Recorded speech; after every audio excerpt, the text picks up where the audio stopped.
Anmol Gupta is from India and he was studying in Kharkiv medicine for many years, and when the war broke out he moved to Hungary, and currently he is working by helping the people who are arriving here from Ukraine or want to go to Ukraine at Záhony railway station. Why you chose Kharkiv as place to study and live, and as of it is quite far from India? How you got there? First of all, because I have heard about Ukraine, that it's really cheap to study in Ukraine and the study quality is really nice. So I took the opportunity, and one of my friend was there already before me. So he said if like I was not able to get admission in India, because in India it's really very difficult to get admission. So I decided to go to Ukraine.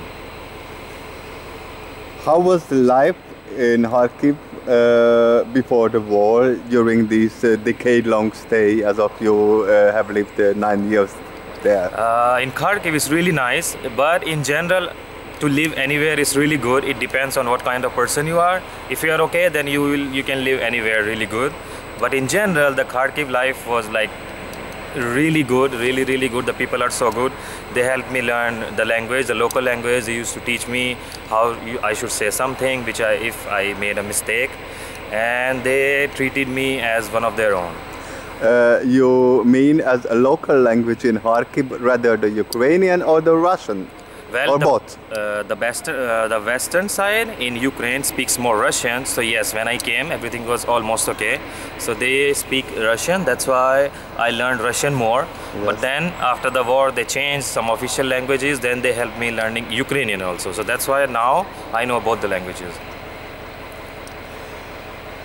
How have you experienced the outbreak of the war? Well, as everyone, in the beginning I was really scared for 3-4 days, but then the thing was that I got tired of running. I started thinking that what am I doing, this is not me, and I stopped running. After 3-4 days of war, I went back to my home from the shelter, and like we were staying for the 3-4 days in the metro station, and after on the 4th day I went back to my home. Then I met my neighbor.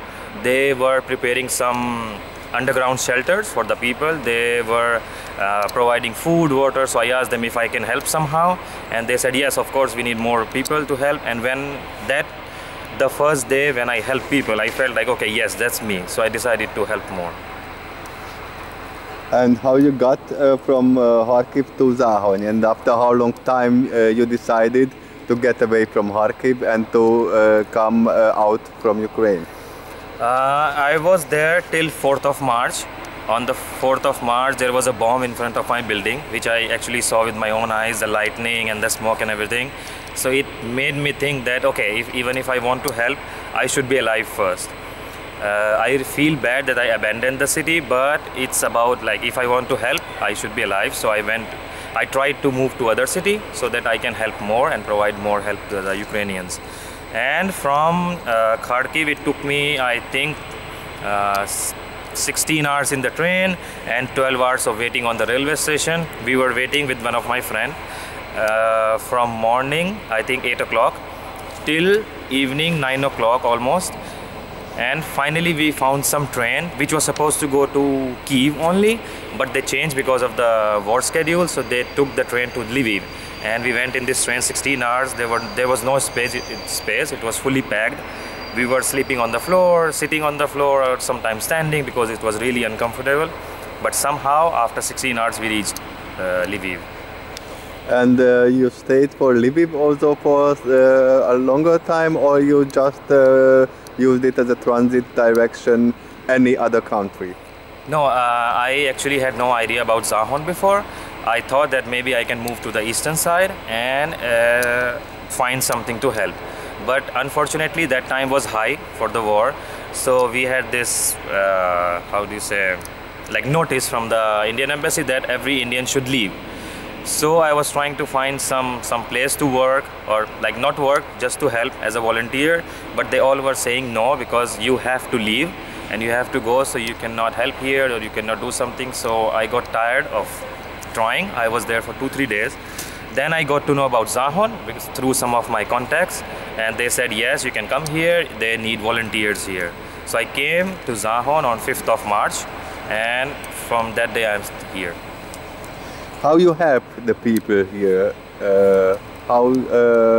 What kind of help are you providing to the people who are either on the way to Ukraine or from Ukraine?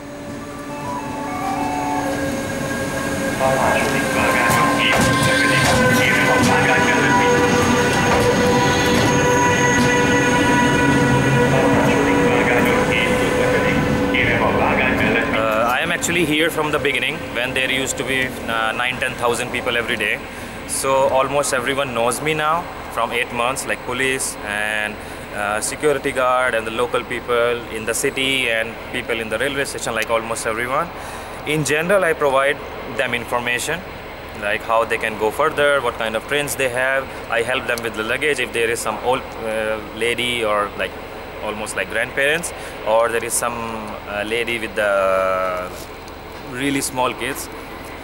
And also I refer them to like correct organizations which are here. We have here UNHCR, UNIOM and Red Cross, and we had Chesvi and World Central Kitchen. We have so many others which were providing different facilities. But the problem was that people had no idea that such things are here or where they can get what. So I used to refer them to there.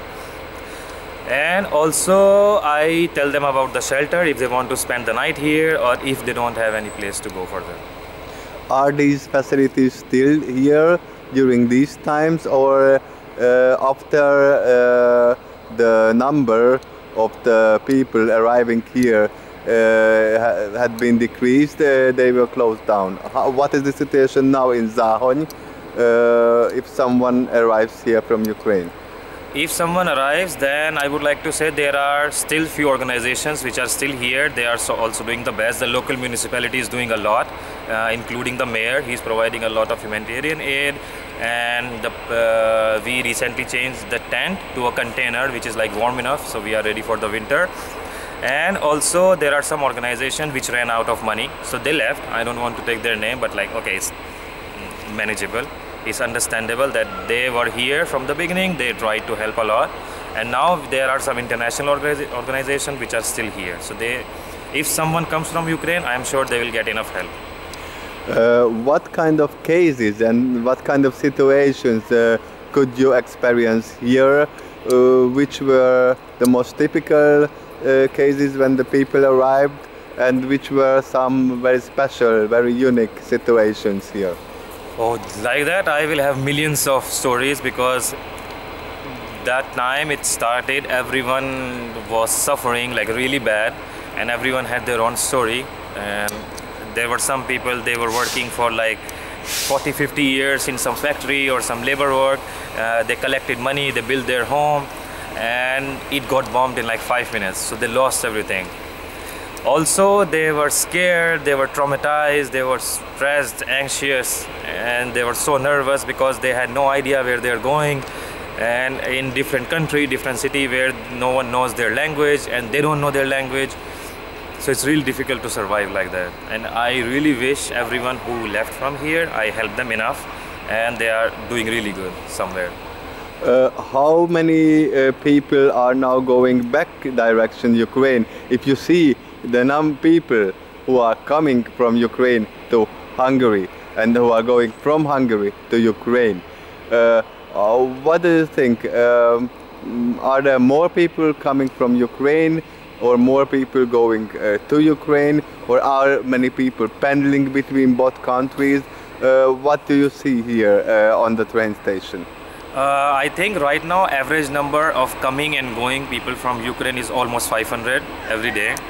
There are some people who are coming, there are some people are going back to get their documents, to get their stuff, to get their family members because they found some job, they are settled here in somewhere in European Union. So sometimes they go back to get something, and also people are coming from Ukraine to find opportunity if something can work out so that they can move. I would like to say that they are really struggling and suffering, so they are, even if they are going to and fro, it means they're trying to find something, or something didn't work out in European Union for them. How do you find life here in Hungary, especially in Záhony? And if you compare with your life in Kharkiv, how was the life there and how is here? Well, in Kharkiv I was a student, so it was happening, of course. I was going out, we used to enjoy, we used to have fun, and I was relaxed. There was nothing to do. But right now I feel like I have lots of responsibility, because now I'm the only volunteer here. Earlier we used to have a lot, and now except the organizations, there is no one, and especially in the night there is no one. So I feel like I have huge responsibility here to help people, at the same time to, like, how do you say, like, see them if they are suffering, if they need some special care, if there are some vulnerable case or something like that.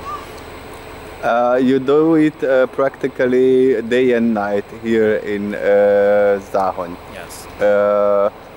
How can you do it alone with the physical power and also with the background of you also need to live from some money and some status as a not Hungarian and not EU citizen here.